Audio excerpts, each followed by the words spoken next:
Jericho, a fortress that has never fallen. And tonight, two strangers are about to walk through its gates. Their leader, Joshua, needs to know what waits for his people beyond that river. So he sends two men, unnamed, unarmed, ordinary-looking, deep into enemy territory. Their mission? Slip into the city, learn its weaknesses, and slip back out unseen. It should have been simple. Jericho was about to prove otherwise.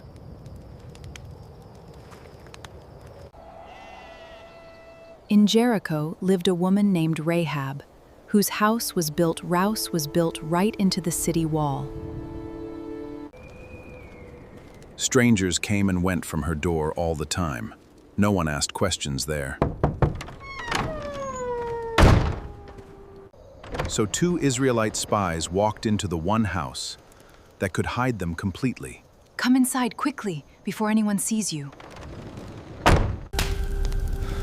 But someone was watching. Word reached the king before the night was over. Foreign spies, the messenger said, have entered the city and gone to Rahab's house. The king's soldiers marched straight to her door, demanding she hand the spies over. Rahab has only seconds. She hides them on her roof, under piles of drying flax.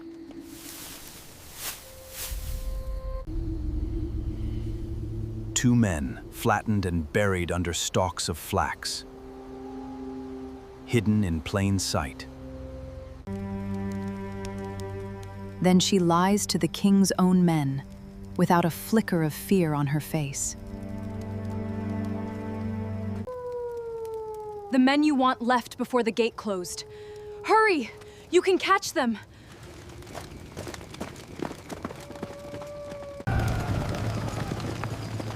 The soldiers race off into the darkness, chasing men who were never on that road. Behind them, the city gate swings shut. No one enters or leaves until morning. With the soldiers gone, Rahab climbs back up.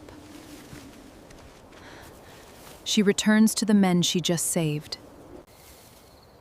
What she says next is no frightened cover story. It's a confession of faith. I know the Lord has given you this land. Your terror has reached us.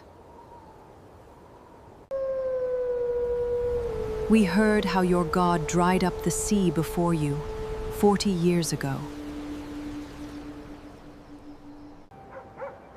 Every heart in this city has melted with fear.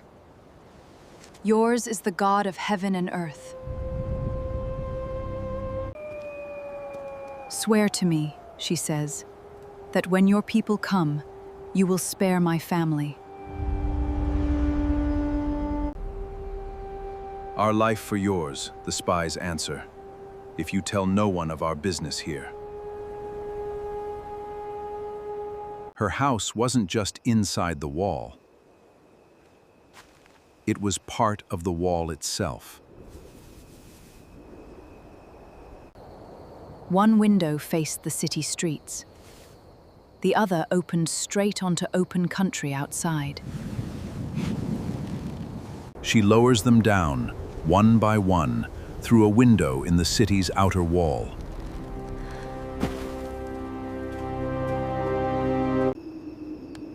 Head for the hills, not the river. Hide 3 days until the search ends.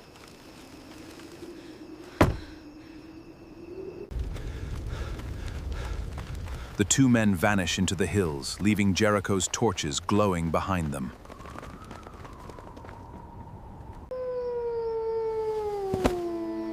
Before they left, one final promise, a scarlet cord, hung from that same window.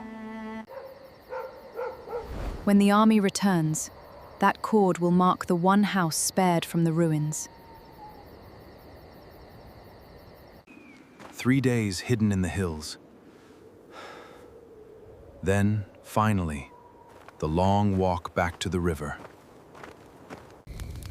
Back in camp, they kneel before Joshua and deliver their report at last. The land which we passed through to search it is an exceeding good land. Truly, they tell him, the Lord has given us this entire land into our hands. Every heart in that city, they say, has already melted with fear of us. Weeks later, Jericho's walls fall completely, except for one house, marked by scarlet thread.